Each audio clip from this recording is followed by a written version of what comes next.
Perkenalkan, nama saya Devi Kristiani dari kelas A12. Di video kali ini, saya akan membagikan 10 tips menggunakan AC yang benar supaya hemat listrik dan lebih awet. Ingin mengedukasi cara penggunaan AC yang benar agar pengguna AC tidak merasakan listrik yang terlalu boros dan menjadi biaya yang besar. Yang pertama, kita harus mengatur suhu remote AC di 24 derajat Celcius.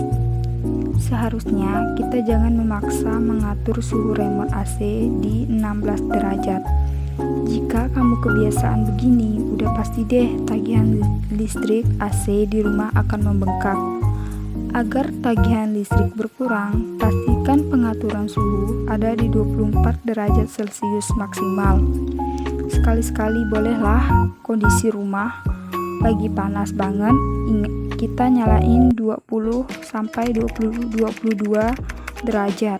Tapi ingat, kalau sudah cukup sejuk, kita naikkan kembali ke 24 derajat Celcius ke atas biar konsumsi listriknya lebih efektif. Mekanisme remote AC adalah mengirimkan sinyal kepada indoor AC untuk memberitahukan target suhu ruangan yang ingin dicapai. Lalu ketika suhu ruangan itu tercapai, jika AC kamu tipe standar, maka kompresornya akan mati untuk beristirahat menjadi mode standby, sehingga penggunaan listrik pun ikut turun.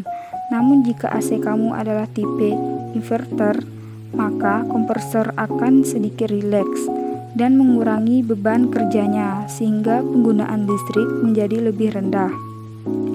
Bakal kerasa kok ketika AC standar mencapai suhu yang sesuai dengan mendengar bunyi tek pada outdoor, artinya kompresor sedang beristirahat dan masuk ke mode standby. Beberapa menit kemudian ketika suhu sudah naik 1-2 derajat Celcius, AC akan kembali mengaktifkan kinerja. Apakah jika AC standar mati nyala, AC jadi gampang rusak? Sebenarnya ini cukup normal dan ini ada proses kerja AC standar. Memang begitu, namun tidak disarankan memasang remote AC di atas 24 derajat seperti 26 derajat untuk AC standar karena nanti mati nyalanya jadi terlalu sering.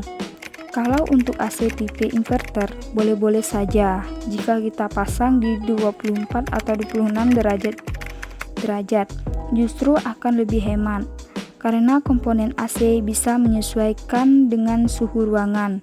Namun pada suhu 16 derajat hampir tidak mungkin dicapai oleh AC, maka kompresor akan terus kerja memaksa diri 100% sepanjang waktu sehingga tagihan listrik menjadi maksimum.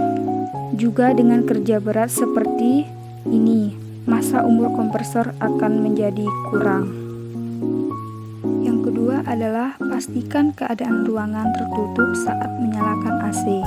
Memastikan kondisi ruangan tertutup, sirkulasi udara AC tidak terbuang ke ruangan lain, sehingga suhu udara yang disetting remote dapat tercapai dan kerja AC menjadi efisien dan efektif.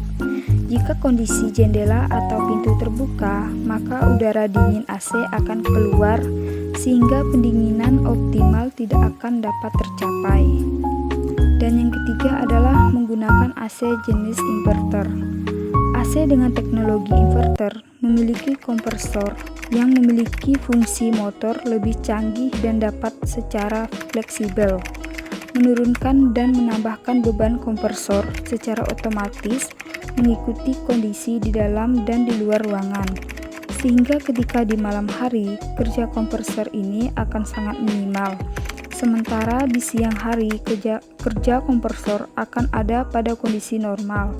Kompresor dengan jenis inverter dapat menurunkan daya listrik sampai dengan 30%. Tergantung seringnya dan bagaimana cara Anda menggunakan AC tersebut. AC jenis inverter memiliki harga unit yang lebih mahal. Namun secara jangka panjang, Anda akan balik modal bahkan untung setelah beberapa bulan pemakaian tersebut karena biaya tagihan listrik Anda ikut turun. Yang selanjutnya adalah saat udara lembab, gunakan mode dry pada remote. Ketika musim hujan, udara menjadi lembab, jangan gunakan mode cool. Namun ubah settingan remote menjadi mode dry. Mode dry akan menstabilkan kelembapan udara di ruangan dan menjaga suhu udara di ruangan tetap adem. Karena ketika udara lembab, badan kita akan merasa lebih gerah. Saat udara sudah menjadi kering, mode dry ini akan secara otomatis berubah menjadi mode meniup angin dingin tanpa menjalankan kompresor, sehingga tidak begitu membutuhkan banyak listrik untuk mendinginkan ruangan. Dan yang selanjutnya adalah tidak mematikan AC jika hanya keluar ruangan sebentar. Beberapa orang berpikir karena ingin sekali mengirit tagihan listrik, mereka mematikan AC saat keluar ruangan beberapa saat, lalu kemudian menyalakan kembali AC setelah beberapa menit kemudian. Dengan cara ini, yang terjadi adalah listrik AC kamu malah akan menjadi lebih boros, karena butuh daya yang lebih besar untuk membuat kompresor menyala pertama kali dibandingkan untuk membuat AC menyala secara konsisten. Daya listrik yang dibutuhkan untuk menyalakan kompresor bisa sampai 20-30% lebih besar, baru kemudian perlahan terus turun ke batas normal. Coba bayangkan lebih berat ngedorong mobil mogok dari posisi berhenti atau ketika posisi sudah berjalan. Memang memulai segala sesuatu itu lebih sulit dibandingkan meneruskan yang sudah berjalan. Sebaiknya biarkan saja AC terus menyala di ruangan Anda jika Anda hanya berpergian keluar 15-30 menit, karena kondisi AC yang stabil tidak on atau off akan membuat tagihan listrik Anda justru lebih irit. Yang selanjutnya, tidak terlalu sering menggunakan mode powerful. Banyak orang yang tidak sabaran ingin segera cepat dingin menggunakan mode powerful pada remote. Mode ini membuat kompresor dan fan bekerja lebih keras dari kondisi normal dan membuat tagihan listrik Anda jadi bengkak. Sesekali boleh menggunakan mode ini jika memang Anda butuh pendingin ruangan yang lebih cepat. Tapi hati-hati jika kamu menggunakan tipe AC yang mode powerful-nya tidak otomatis ada timernya, karena jika kelupaan maka mode powerful akan terus berjalan dan penggunaan listrik menjadi boros. Yang ketujuh adalah menggunakan settingan fan speed di mode paling rendah atau menggunakan auto. Rata-rata AC sekarang ini menyediakan pengaturan fan speed.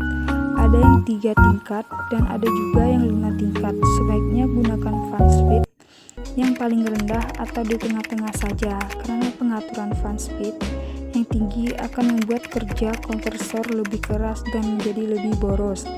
Atau boleh juga nyobain mode auto di mana fan speed akan bekerja sedikit kencang di awal, namun akan perlahan turun ketika suhu udara kembali ke mode normal.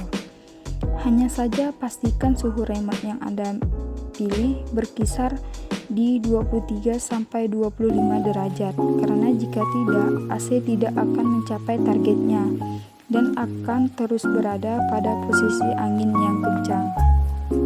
Yang kedelapan adalah beli AC yang memiliki sensor manusia atau sensor gerak. AC sekarang sudah dilengkapi dengan teknologi sensor yang dapat mendeteksi manusia atau gerakan tubuh, sehingga di saat tidak banyak pergerakan dan tidak banyak orang di dalam ruangan, maka AC akan dengan otomatis mengurangi kerja kompresornya dan membuat tagihan lebih irit. Sementara di saat AC mendeteksi banyak gerakan dan manusia, AC akan dengan otomatis bekerja sedikit lebih keras agar udara tetap dingin. Yang kesembilan adalah pastikan AC diservis rutin minimal 3 bulan sekali. Indoor dan outdoor AC perlu dicuci rutin, karena apabila tidak dilakukan maka debu dan kotoran yang menempel pada suku cadang AC akan membuat kinerja AC lebih berat, sehingga kompresor menjadi lebih panas dan membutuhkan daya lebih tinggi untuk mendinginkan ruangan.